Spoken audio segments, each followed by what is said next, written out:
Taloja police ठाणेस दिनांक 2/6/2024 रोजी साधारण 3:30-4 वाजताच्या दरम्यान पाटीलवाडी मारोडी बिल्डिंग समोर तळोजा या ठिकाणी एक मारामारीचा कॉल पडला होता।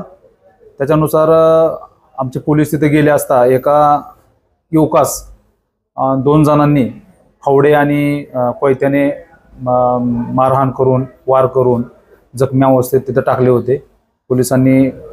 पोलिसांच्या व तिथल्या आजूबाजूच्या लोकांच्या सहाय्याने त्याला हॉस्पिटलला पाठवलं, परंतु डॉक्टरांनी त्याला मयत घोषित केलं। तर प्रकार असा आहे की सदर गुन्ह्यामध्ये येथील फिर्यादी या त्याच परिसरात राहतात व त्यांचा पुतण्या त्याचं नाव आहे समीर शेख, हा त्याची मैत्रीण आहे एक। त्या मैत्रिणीला भेटायला तिच्या घरी गेला होता। घरी गेल्यानंतर 2 जण मित्र आणि तो मयत जो आहे तो एका रूममध्ये आतमध्ये असताना अचानक त्या मुलीचा भाऊ आणि वडील त्या ठिकाणी आले। तर तो दरवाजा आतून बंद होता, म्हणून त्यांनी आवाज दिला तर त्या दरवाजा उघडला नाही।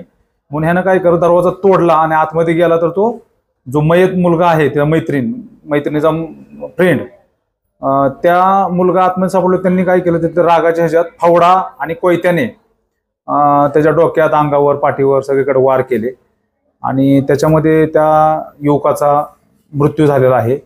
मग त्या मैताची जी चुलती आहे तिच्या दिलेल्या खबरीवरून आम्ही तळोजा पोलीस ठाणे गोर क्रमांक 215/24 कलम 302-34 अन्वये गुन्हा नोंद केलेला आहे।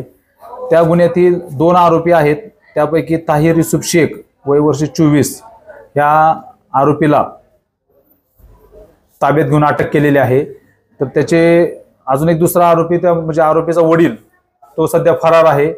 त्याचा शोध चालू असून आमचे 2 पोलीस पथक नेमलेले त्याचा शोध घेत आहेत। आरोपीस अटक करून रिमांड कामी न्यायालयात हजर केलं होतं। न्यायालयाने त्याला 4 दिवसाची पोलीस कोठडी दिलेली आहे। सदर गुन्ह्याचा अधिक तपास चालू आहे।